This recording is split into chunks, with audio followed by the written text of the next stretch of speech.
Jeremy just said sorry. No, I think it's a really powerful film. I've been asked to just say very briefly what I sort of took away from it. I think there's two sort of main things. I think there's many things about it which are very powerful, but for me there were two main things. The first is that the way the documentary and his work so powerfully humanizes this issue, because on the one hand, we have the US government talking about a very clean conflict, and then of course we hear about things we can read about them.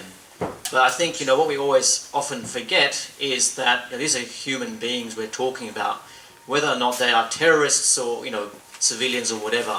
That these are real people, and that real lives are affected. And I think the film so powerfully conveys that. And I think the second thing for me is just how skillfully the documentary, also in the book as well, really sort of puts together this whole thesis around that not only is this not a clean conflict, but that in fact it's actually not necessarily making us safer. And I think particularly with Anwar al-Awlaki, but actually other cases too, but that case is, it's really hard to convey how skillfully in the documentary it explains his personal journey from being very much someone who should be a friend to the United States to someone who, was very disaffected. And of course reflects, the situation of many of us. So for me, I think that was really the most powerful aspects of it. Thank you very much. My name is Mehdi Hasan. I'm with the Huffington Post. Yeah, definitely a powerful film. I should congratulate Jeremy and the whole team behind it. As you all saw, passionate, eye-opening, at times quite heartbreaking. But why does this film matter? It matters because essentially we, and I say we in a Western sense, have been lied to and misled by our political leaders and our military chiefs since that fateful day in September 2001 when 19 criminals flew planes into the World Trade Center and the Pentagon, because we've closed our eyes collectively to the crimes and abuses carried out by the military, by special forces, by guys that we routinely refer to as heroes, as our boys in the press. Crimes that are carried out in the name of national security always, which are justified always on the basis of tackling the all-pervading, all-consuming, all-purpose terror bogeyman. And therefore we've been in denial for more than a decade. We've kind of closed our eyes to a lot of what's been in front of our eyes, not just hidden away. I remember a year after 9/11, the then director of the CIA Counterterrorism Center, Kofa Black, a rather odious figure who went on to work for Blackwater, the private security company that Jeremy in fact did more to expose than anyone else. He came before Congress and he said very openly, look, there was a before 9/11 and there was an after 9/11. And after 9/11, the gloves come off, which was his wonderful metaphor for what we later discovered to be Guantanamo Bay, Abu Ghraib, Bagram Air Base, extraordinary rendition, waterboarding, drone strikes and the rest. And that was the kind of language that was used. And what we didn't quite know and what we've been reluctant to acknowledge in the years since, especially liberals have been reluctant to acknowledge, was how Barack Obama came to office in 2008 and not only refused to put the gloves back on, but actually he ramped up the shadow war. He ramped up what Jeremy rightly calls the dirty war. He ramped up drone strikes. He ramped up extrajudicial assassinations and night raids with special forces. And in this film and in his book, Jeremy's reporting on the actions of JSOC, the Joint Special Operations Command, with its ever-expanding kill list and its essentially paramilitary activities in, 70 different countries, I think you put it at, leaves us, surely, as citizens, with no other conclusion other than that the United States now has its own death squad. Violent, unrestrained, totally unaccountable. In October 2009, I wrote a cover story for the New Statesman, which was headlined Barack W. Bush, in which I wrote, and I got a lot of flack for writing this 9 months after he was elected, that the distance between Obama and Bush on a host of policies is not as great as many people might hope or have expected, and it appears to get narrower by the day. 4 years on from that, and on a range of counter-terror-related issues, from assassinating US citizens to the NSA spying scandal. The sad, inconvenient truth, especially for liberals, is that Obama is worse than Bush. And when you watch a film like that and you see what Jeremy's reported on in relation to the President of the United States and the President of Yemen chatting together to keep a reporter in prison, you see that Obama picked up Bush and Cheney's baton and ran with it. And there's no other conclusion to come to when you look at the evidence assembled by Jeremy and others. 5 days after 9/11, Dick Cheney told Meet the Press, "We have to work through the dark side, if you will. We've got to spend time in the shadows, in the intelligence world." The reason this film matters, in my view, the reason why Jeremy's journalism matters, is because he's one of the few people who's been brave enough, dedicated enough, frankly smart enough, at great personal risk, to go into the shadows and cast a spotlight on the human, legal, ethical, geopolitical consequences of operating on the dark side. And for those of us who write about such matters from the comfort of our armchairs, far away from the various battlefields, I think we owe him a great deal. So I would say thank you very much, Jeremy Scahill. Tell your friends to watch this film.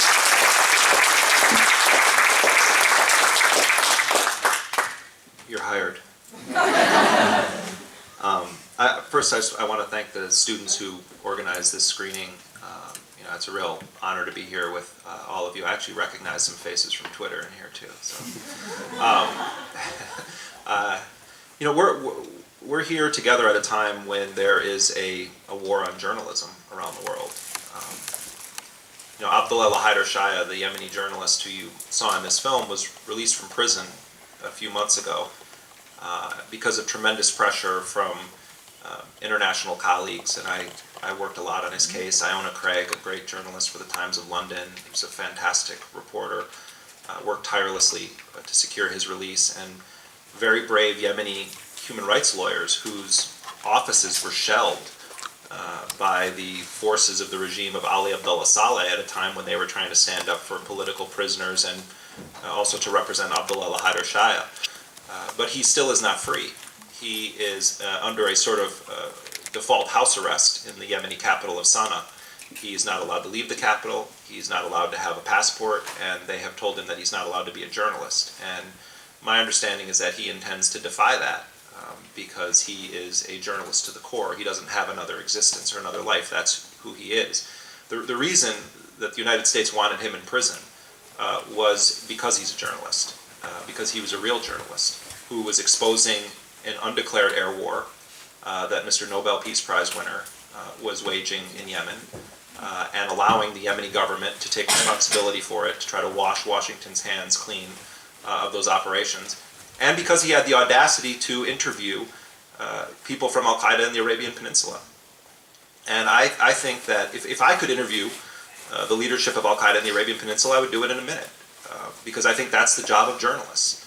Our job is not to be nationalists. Our job is not to serve the interests of Western powers or powerful figures or dictatorships. Our job is to go to the other side of the barrel of the gun or the other side of the missiles and talk to people who we're told are the enemy. And that's what he did. And if you read his reporting, he puts to shame the so-called journalists who sit in the front row at the White House every day and ask stupid questions about what the name of the turkey that the president is going to pardon for the American holiday Thanksgiving, what's that turkey's name, is a more pressing question than any number of issues involving the U.S. assassination program. If you look at the intervention of our constitutional lawyer president in the case of Abdullah Al Shaya, an intervention to keep him in prison even when the dictator of Yemen wanted to pardon him, and you put that in concert with the surveillance that's being done by the NSA and other intelligence agencies on all of us to one extent or another, because they're vacuuming up all of our data. But they are doing surveillance on journalists who are reporting on national security stories, are reporting on the drone wars, are reporting on the assassination program, and they are trying to discover who we are talking to so that they can go after our sources within the government who are whistleblowers to prosecute them. President Obama's administration has prosecuted more whistleblowers under the Espionage Act than all of his predecessors combined. The Espionage Act was passed in the United States in 1917 to go after American collaborators with the Germans. It is now being used to go after people who are raising objections to what they believe are violations of the U.S. Constitution inside of the United States. One thing that the critics of Edward Snowden will say is He shouldn't have run to Hong Kong and given Glenn Greenwald and Laura Poitras those documents. He should have, if he had concerns that the law was being violated or that rights of Americans were being violated, he should have told his superiors. The fact that that is stated with no sense of irony is incredible but par for the course. Thomas Drake, who worked at the NSA his entire career, did exactly what they said Edward Snowden should have done. What's that? And they raided it. Yeah. He went up the chain of command, he raised objections, and they still indicted him. And they tried to have him locked up for espionage, for doing exactly what they said Edward Snowden should have done. Thomas Drake successfully fought back against them, but they ruined his career. He now works at an Apple store, at the Genius Bar, fixing iPhones. He was a career intelligence analyst who actually considered himself a patriotic American, but was concerned that there were rights being violated in the programs he was working on. Bill Binney, another NSA operative, had his home raided while he was in the shower, and they tried to ruin him as well. This is what they're doing to people who blow the whistle. There is no stronger commentary on the utter lack of oversight or accountability under Barack Obama's administration than to look at who's in prison or under indictment and who's on a book tour. Donald Rumsfeld is on book tour. Jose Rodriguez, the architect of the CIA's black site program and torture, who said that after 9/11 we had to put on our big boy pants, meaning that some of us had to be men and torture people. He's on a book tour. John Kiriakou, a CIA agent who blew the whistle on waterboarding, is in federal prison right now in the United States. Chelsea Manning is in prison right now for having exposed war crimes that the U.S. was committing in Iraq and Afghanistan and elsewhere.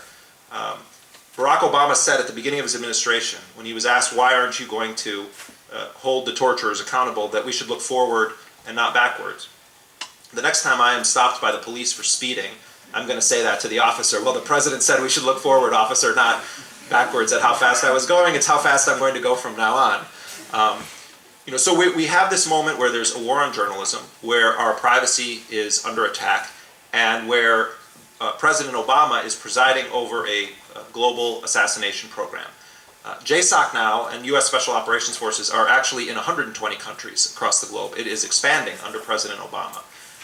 They are taking it beyond Bush-era levels. Let's be clear, Bush and Cheney ran Murder Incorporated. It would be very difficult to rival the body count of those two individuals when they were in power.